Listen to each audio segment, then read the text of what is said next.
Excuse me. So, pardon my voice.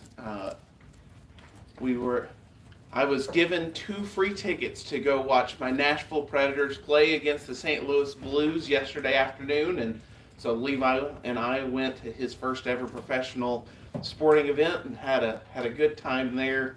Our Predators won. It was really, really nice. Tommy's a little salty about it, but my voice gives out. Just pardon me for that. Appreciate everyone being here this morning. We are in the middle of a series through the book of Ephesians, and you think, wow, we've been in this series for quite some time, and we have. It is coming close to an end. I think we've got, after this lesson, 2 more lessons after that. In the book of Ephesians, the first half of the book, chapters 1, 2, and 3, is about how rich we are in Jesus. The second half is about how we walk in Jesus. In those first 3 chapters, you look at what we are called. We're called chosen, child of God, members of God's household, saved, forgiven, citizens with the saints, predestined for adoption, blessed, sealed with the Holy Spirit, and God's dwelling place. You look at all of that and you think, wow, that's really impressive. And you may even start to get tempted to feel overconfident. That, wow, look at how great I am. But that's not the point of the first 3 chapters. It's really about how great God is and how richly He has blessed us when we don't deserve it. But because we are saved, and we can be confident in our salvation, because we are chosen of God, and all of these other things that we have on the screen, you can start to feel comfortable and complacent. Well, in the second half of the book, we're told to walk worthy. We are told to have unity with believers, no longer live like the Gentiles live, to be kind, no bad language, walk in love. Husbands, love your wives. Wives, respect your husbands. Children, obey your parents. Slaves, obey your masters. Masters, treat your slaves with respect as well. So, it's all about practical things, and they're all positive. Everything up to this point in the book of Ephesians has been incredibly positive until now. Now comes some sobering thoughts. It's at this point the book of Ephesians turns to tell us that we are at war. That there is a battle that is constantly going to be going on in your life. And that battle isn't against flesh and blood, as if we could actually beat flesh and blood. I don't know how many people in here would sign up for a fight against any human, much less, every human. My battle isn't against some other guy out there, but spiritual forces of darkness. How does the world depict Satan? Well, when you think of Satan, you may think of the cartoon caricatures, where he's this guy with the horns and the pitchfork, and you look at pictures like this and they almost seem comical. Something to be laughed at, something not to take seriously. But when you read through the verses that we're about to read through, Ephesians chapter 6, verses 10 through 13, and then the verses that come after that actually describe what the armor of God is, just how serious this conflict is that we need to take seriously. This is the sobering part of the book of Ephesians. So I want to begin by just reading through Ephesians chapter 6, verses 10 through 13. I'll have it on the screen and also should be on your handout as well. Ephesians chapter 6, starting in verse 10. It says, "Finally be strengthened by the Lord and by His vast strength. Put on the full armor of God so that you can stand against the schemes of the devil. For our struggle is not against flesh and blood, but against the rulers, against the authorities, against the cosmic powers of this darkness, against evil spiritual forces in the heavens.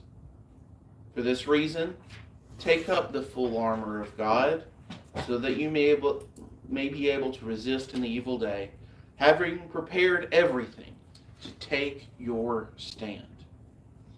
Here we get serious. The way that he begins in verse 10, finally be strengthened by the Lord and by his vast strength. When I look at why I need God's armor, first I see that I need God's strength. Verse 10, finally be strengthened by the Lord, by his vast strength. Everything that we've talked about in Ephesians up to this point, that we are blessed by God, that we're not blessed, we're not chosen, we're not all of these amazing things in verses 1 through 3, or chapters 1 through 3, because of how great we are. All of those are blessings that come from God, but we may be tempted to be self-confident in ourselves. And then all the other stuff in chapters 4 and 5 and up to this point in chapter 6, it's all about our relationships with other people. And how do you do that? The point is we need God's strength in the way that we live. The fact is that there are going to be battles. You look down in verse 13, that the day is going to be evil and that we have to take our stand. That there will be battles. Other translations use the word wrestle or struggle. Be strengthened by the Lord in his great strength. That we will be under attack. And this battle is, the battleground is over my soul. That we're not fighting over land. We're not fighting over treasure. These spiritual forces of darkness are fighting against God and his word. And what they're fighting over is me and my soul.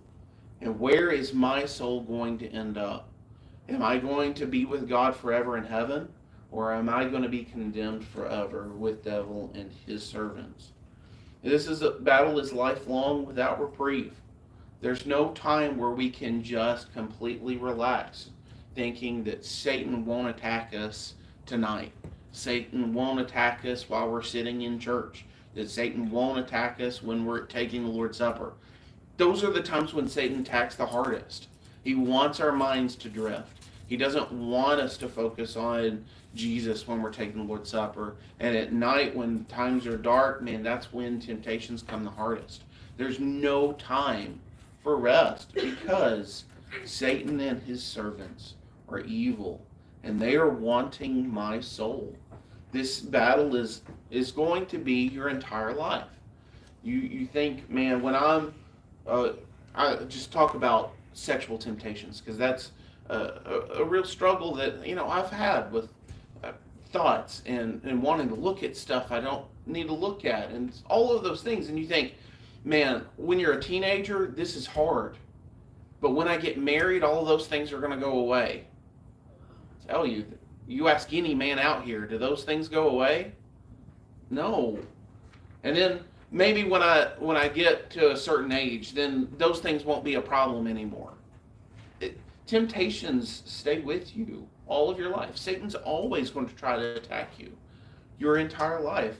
So how do we overcome that? The truth is that my strength is inadequate. I cannot do this on my own. In John 15, verse 5, Jesus says, I'm the vine, you are the branches, the one who reigns in me, and I in him produces much fruit. You are productive if you are with Jesus. But you can do nothing without him. Without me, you can do nothing. Those are the words of Jesus. Your strength is inadequate for the task. Me versus Satan, me by myself versus Satan, Satan wins every time. That's why we're commanded, be strengthened by the Lord in his vast strength in verse 10. The Lord's strength is vast. How much strength does God have? It's innumerable. I have told you these things so that in me you may have peace. You will have suffering in this world. Be courageous. I have overcome the world. That's what Jesus says, that he has the ability to win.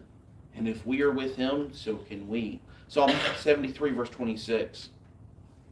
says, "My flesh and my heart may fail, but God is the strength of my heart, my portion forever." I can rely on God and in His strength. So how do we do that? Verse 10 says, "Finally be strengthened by the Lord and by His vast strength."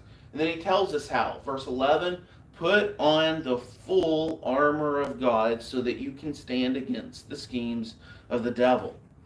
What is the armor of God and how do you put it on? It's not like God's clothes are laying around and then we start putting on God's clothes. What we're putting on is God Himself. We are putting on God's attributes. As He is holy, we are to be holy. As He is righteous, we are to put on righteous. As God is one who speaks truth, we wear truth. When you look at, the next time we go through Ephesians chapter 6 and talk about the armor of God, the truth, that is the belt of truth, the breastplate of righteousness, the helmet of salvation, you have your feet shod with the preparation of the gospel, the sword of the Spirit, the shield of faith. All of those attributes are God Himself.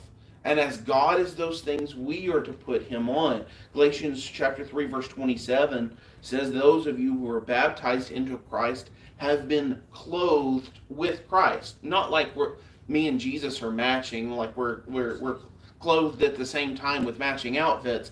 It's like I'm putting Jesus on.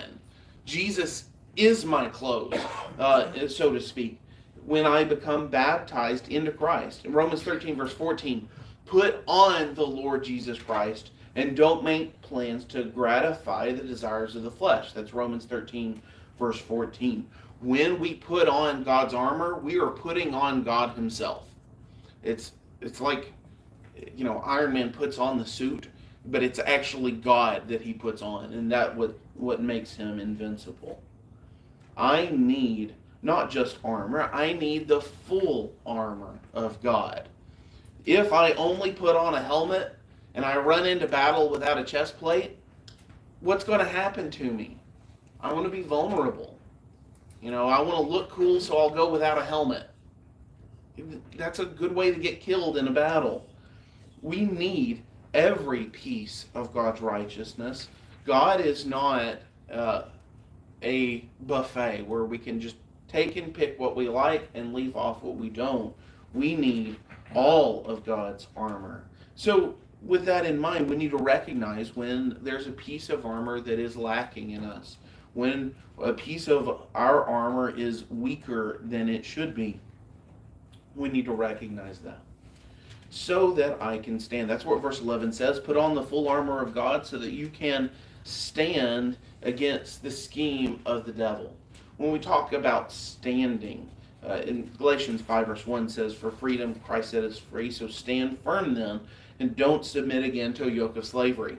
You've come out of bondage to sin, don't go back into it. Make a stand. Here you have personal responsibility in our own salvation highlighted. Yes, chapters 1 through 3, it's all still there. We're only saved because God has graciously offered it to us. But we still have a responsibility to respond. And then walk worthy of the gospel that we've received. And how you do that is that when Satan comes to attack, you make a stand and you say no. Here, look at this section, and I included the first words of verse 14, but notice how often the emphasis on standing is. In verse 11, "Put on the full armor of God so that you can stand." Verse 13, "Take up the full armor of God so that you may be able to," other translations say, "withstand withstand the evil day, having prepared everything to take your stand," and then "stand therefore, putting on that belt of truth." How much emphasis is there in this, in your own personal responsibility, to make a stand and say, "No, I'm not going to do this. I am not going to give in to Satan again. You shall not have me." That is the idea here of making your own effort in it. But again, you can't do it alone. You have to put on the armor of God. Not only do you need the armor, you need to know the enemy. Here at the end of verse 11, Put on the full armor of God so that you may stand against the schemes of the devil. For our struggle is not against flesh and blood, but against the rulers, against the authorities, against the cosmic powers of darkness, against evil spiritual forces in the heavens. The enemy is a schemer. It says that we need to be able to stand against the schemes of the devil. In John 8, verse 44, here Jesus is talking to the Pharisees and tells them, "You are of your father the devil. You want to carry out your father's desire. He was a murderer from the beginning and does not stand in the truth because there is no truth in him. When he tells a lie, he speaks from his own nature because he is a liar and the father of lies. He is always scheming, plotting, and planning, and always lies." He is described as dangerous as a lion and as crafty as a serpent. Sorry, I meant to underline those on the screen. He's as dangerous as a lion. In 1 Peter chapter 8, we're told to be sober-minded, be alert. Your adversary, the devil, is prowling around like a roaring lion, looking for anyone he can devour. 2 Corinthians 11, verse 13, it talks about how Eve was deceived and seduced by the serpent. He is a prowling lion, is powerful. Anybody here want to volunteer to fight a lion? Anybody? Or if I told you that there's a snake hiding in your house that is scheming and planning to attack you, and he has a bunch of traps set up inside your house, anybody want to go home right now and go test that out? Satan is good at what he does. He's been doing it for a long time. When you look at the schemes of Satan, sometimes it's through open persecution or just blatant temptation to sin. Here's sin in front of you. Satan says, you know you want to. Sometimes it's through more devious matters, like false teaching that seems to be correct. In 1 Thessalonians 3, verse 5, Paul's talking to people that he had only been with for a few weeks, and he sent Timothy back to go see about their faith in 1 Thessalonians 3, verse 5. And he says that I was afraid that the tempter had tempted you and that our labor might be for nothing. There Satan is called the tempter. 2 Corinthians 11, verses 13 through 15. He is called some other things. It says that, talking about false teachers, people who claim to be apostles that aren't, he says, these people are false apostles, deceitful workers, disguising themselves as apostles of Christ. And no wonder, for Satan disguises himself as an angel of light. So it is no great surprise if his servants also disguise themselves as servants of righteousness. Their end will be according to their works.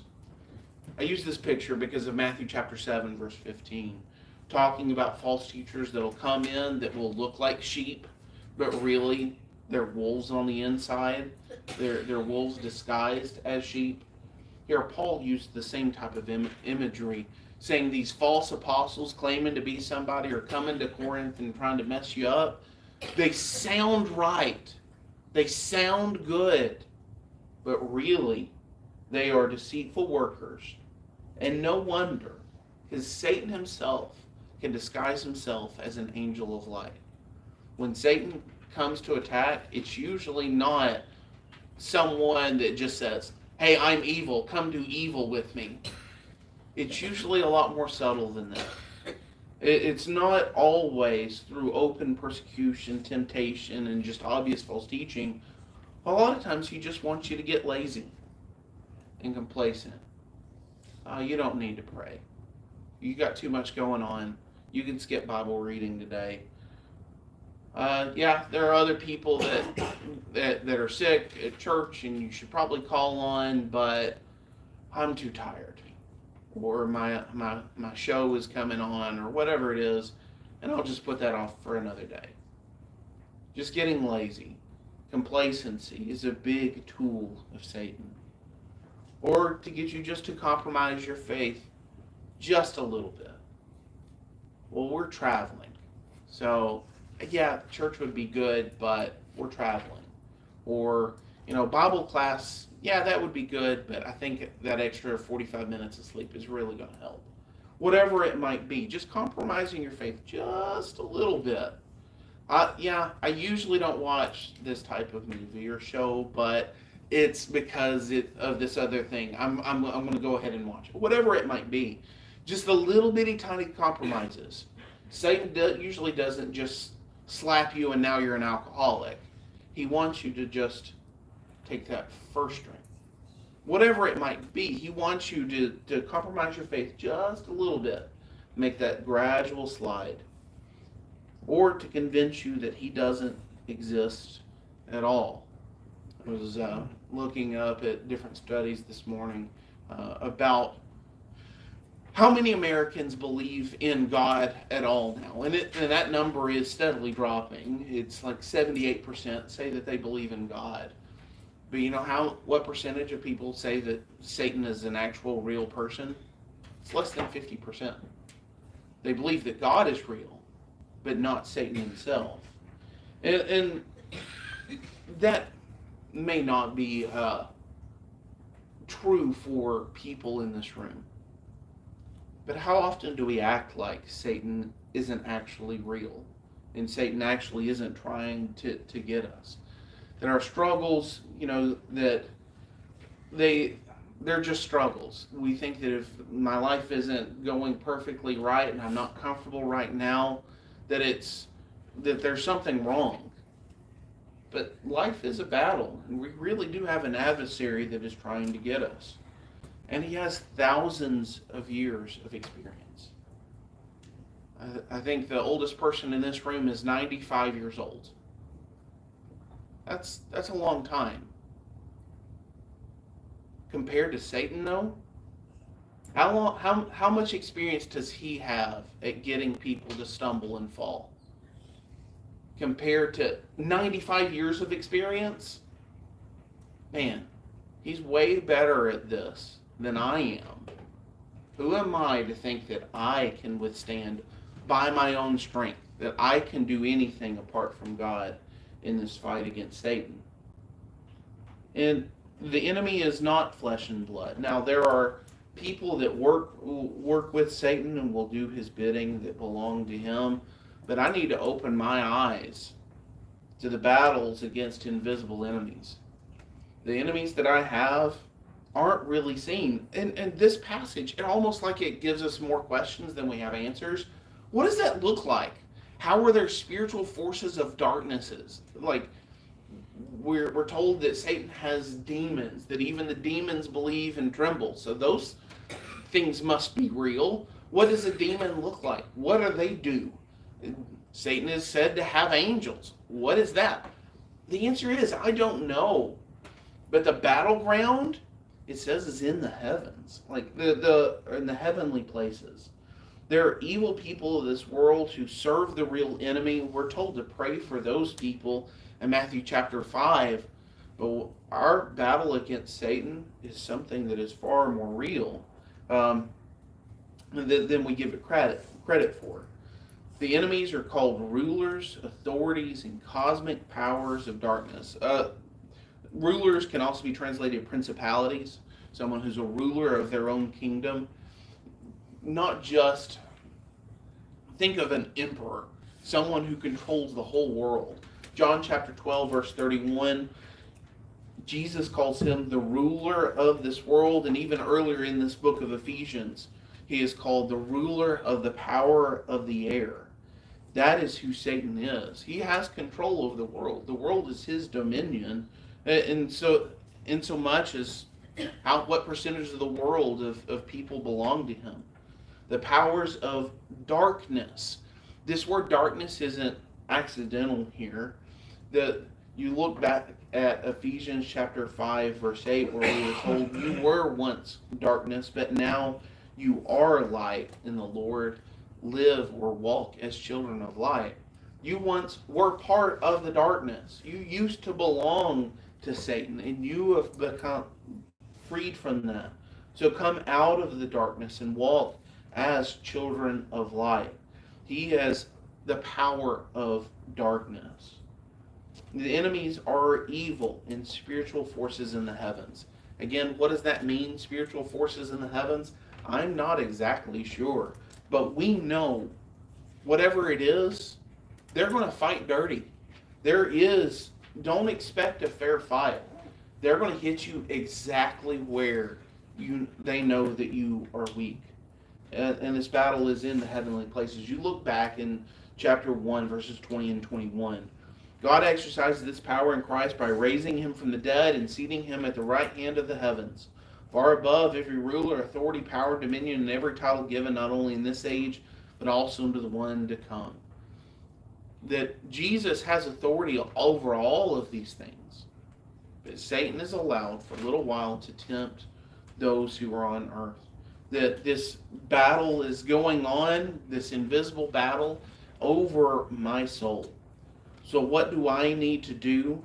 You look in verse 13. It says, "For this reason take up the full armor of God, so that you may be able to resist in the evil day, and having prepared everything, to take your stand." So finally, I need to resist. Here again, you have personal responsibility. I have a responsibility to resist temptation. Remember in the Lord's Prayer, when he gives that example prayer where we're told to pray to God, "Lead us not to temptation. Deliver us from the evil one." Here, we are to take up the full armor of God so that you may be able to resist in the evil day. How is it that you resist? By taking up the full armor of God. You go back to verse 10. Can you be strengthened by the Lord in his vast strength? By taking up put on the full armor of God. You take it up and you put it on. That's how, and so here we have a call to action. We need to do something. Be active. If you're just waiting for Satan to attack before you put on your armor, you will fall. We're told that the days are evil, so that you may be able to resist in the evil day. That goes back to chapter 5, verse 16, to walk circumspectly, because the days are evil. The evil day is already here, and there's not going to be a reprieve. Be prepared for the temptations that Satan is going to throw at us. Remember 1 Peter chapter 5, verse 8, we're told, "Be sober-minded, be alert. Your adversary, the devil, is prowling around like a roaring lion, looking for anyone he can devour." That is the lesson this morning. Next time we're in Ephesians chapter 6, we'll look once again at the armor of God and how it is described. And not only that, right after he describes the armor, he tells us what to do with it. Normally when you think, all right, time to put on your armor, then he said, be prepared to fight the devil, put on your armor, and then what you think would come next is, go fight the devil. But that's not where he goes right after that in Ephesians chapter 6, talking about the armor of God. He goes into a discussion about prayer. You need to pray for yourself and pray for me, as in Paul. Pray for Paul, because Paul needs it. And if Paul needed prayer, that's how we fight Satan, is on our knees. That's how we fight him, is through prayer. We put on the armor of God and we rely on his strength and pray for help. If there are any here who recognize that they've been fighting against Satan on their own and they've been struggling, and you want people to pray with you and pray for you, we can do that this morning. Or if you've never even put up the first resistance to Satan, and you need to put on Jesus in baptism, as we talked about in Galatians chapter 3, being baptized into Christ, we can take care of that today as well.